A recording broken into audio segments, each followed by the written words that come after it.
Sir Donald Bradman stands alone in the pantheon of cricket. His name is synonymous with excellence, a benchmark against which all other batting greats are measured, often in vain. To understand his stature, one must begin with a single, almost mythical figure, 99.94. This was his Test batting average, a statistical peak so high it seems to belong to another sport entirely. No other player in the history of the game has come close to this level of sustained performance. It represents a consistency and a mastery over the bowler that remains, to this day, the most compelling piece of evidence for his unmatched genius. This number is not just a record, it is the cornerstone of his legend, a symbol of near-perfect proficiency. The significance of that 99.94 average becomes clearer when placed in context. Consider the finest batsmen who have graced the field since. Luminaries like Sachin Tendulkar, Brian Lara, and Steve Smith, all titans of their respective eras, have career averages hovering in the 50s and low 60s. This is considered the mark of true greatness. Bradman, however, operated on a completely different plane. He was not merely better than his contemporaries and successors, he was statistically twice as good. To score a century in one innings and be dismissed for a duck in the next would, for Bradman, only maintain his astonishing average, a feat that highlights the sheer improbability of his achievements. The story of his final innings adds a poignant human touch to this statistical perfection. Needing just 4 runs to secure a career average of exactly 100, he was famously dismissed for a second-ball duck by leg spinner Eric Hollies. That he fell just short does not detract from his legacy. If anything, it enhances it. It reminds us that behind the monumental numbers was a man, susceptible to a single moment of fallibility. This final, imperfect act cemented his average at 99.94, leaving it as a permanent and slightly romanticized testament to what is possible, and what is just beyond reach, in the great game of cricket. Born in Cwrdymundra and raised in Bowral, New South Wales, his journey began with humble practice methods. He famously honed his skills by repeatedly hitting a golf ball with a cricket stump against a curved water tank stand. This unorthodox training developed his incredible hand-eye coordination and lightning-fast footwork. It was a simple, solitary routine that laid the foundation for a technique that would later dismantle the most sophisticated bowling attacks the world could muster. From these modest beginnings, a player emerged who would not just play the game, but redefine its very limits, setting a standard that has endured for nearly a century. Bradman's era was not short of exceptional cricketers, yet he towered above them all. His statistical output was relentless, a torrent of runs that no opposition seemed capable of stemming. Throughout his career, he converted his starts into substantial scores with unparalleled frequency. He amassed 29 centuries and 13 half-centuries in just 80 Test innings. This means he passed 50 in more than half of his appearances at the crease, a rate of conversion that left his rivals trailing in his wake. While other great players of his time, like Wally Hammond of England, were celebrated for their skill, Bradman's sheer weight of runs placed him in a category of his own. His dominance is further illustrated by his record in first-class cricket, which was equally staggering. He scored 117 centuries, a testament to his insatiable appetite for runs at every level of the game. His highest score of 452 not out for New South Wales against Queensland in 1930 remained the world record for nearly 3 decades. He scored triple centuries on 6 occasions, double centuries, 37 times. These were not just fleeting moments of form. They were the consistent outpourings of a run-scoring machine. A batsman who saw every innings as an opportunity to build a monumental score, rewriting record books with almost casual ease. The pace at which he accumulated these runs was also breathtaking. In the 1930 Ashes Tour of England, he scored a phenomenal 974 runs in the series, a record that still stands today. This included a century before lunch, a double century, and a triple century, all scored with an attacking flair that captivated spectators. He didn't just accumulate runs, he dictated the terms of the contest, often taking the game away from the opposition in a single session. This aggressive accumulation of runs demoralized bowling attacks and fundamentally shifted the balance of power in Test matches, making Australia a formidable force in world cricket. Compared to his peers, Bradman's ability to score big hundreds was what truly set him apart.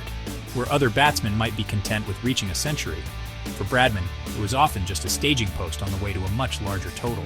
He possessed an unyielding mental focus, an ability to concentrate for hours on end without a lapse. This mental fortitude, combined with his technical brilliance, allowed him to build innings of a scale that other players could only dream of. His career was a continuous assault on the perceived limits of batsmanship, establishing a new paradigm of what a world-class player could achieve. Bradman's incredible career was not without its severe challenges. The playing conditions of his time were far more difficult than those faced by modern cricketers. Pitches were left uncovered and were therefore susceptible to the elements, often becoming treacherous, sticky wickets after rain.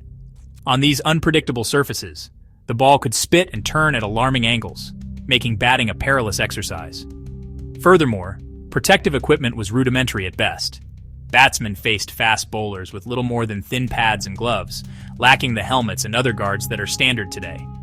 Bradman's ability to thrive under these conditions speaks volumes about his courage and supreme technical skill.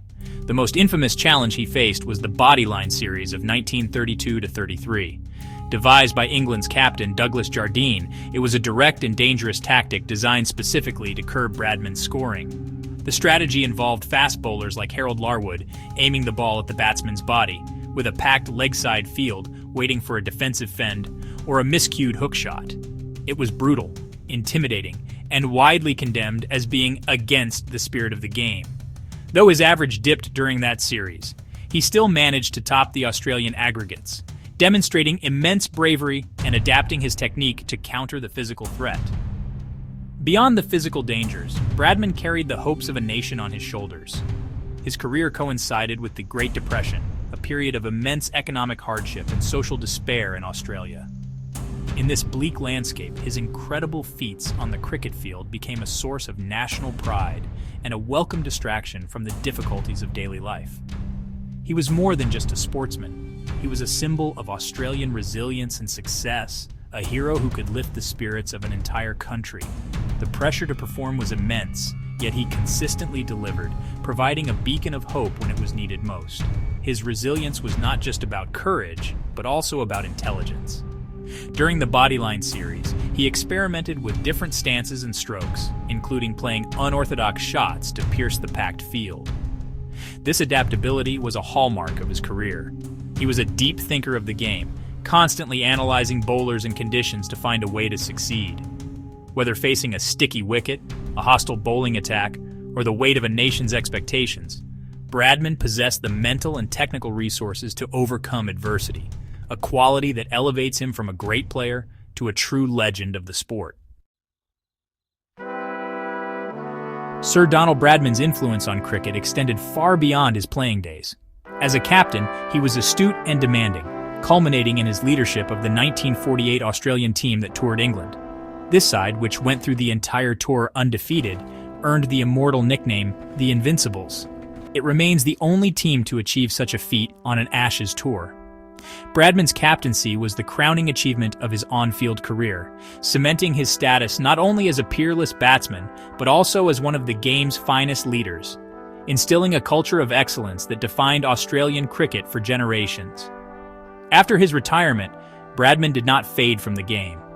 He transitioned into a highly respected administrator, serving as a selector and chairman of the Australian Cricket Board for many years. His voice carried immense authority, and he played a crucial role in shaping the direction of the sport in the post-war era. He was also a thoughtful and articulate writer, authoring books like The Art of Cricket, which became an essential text for aspiring players. Through his administrative work and his writings, he continued to contribute to the game, ensuring his knowledge and philosophy were passed down to future generations. His name has become ingrained in the fabric of cricket culture. The term Bradmanesque is still used to describe any feat of overwhelming statistical dominance in sport. He set a standard of excellence that continues to inspire and awe. Cricketers and fans alike still look back at his records with a sense of disbelief, acknowledging that he occupied a unique space in the game's history. His legacy is not just in the numbers he posted, but in the ideal of perfection that he represents, a constant reminder of the heights that can be reached through talent, dedication, and an indomitable will to succeed. In conclusion, Sir Donald Bradman's legend endures because it is built on an unassailable foundation of statistical supremacy, proven resilience against the toughest challenges, and a profound lifelong impact on the sport he loved. He was a source of national pride in difficult times, a triumphant leader, and a wise custodian of the game after his retirement. While new heroes will always emerge, the boy from Bowral who mastered cricket with a stump and a golf ball remains its most iconic and revered figure. Sir Donald Bradman is not just a part of cricket's history. For many, he remains the very definition of its greatness.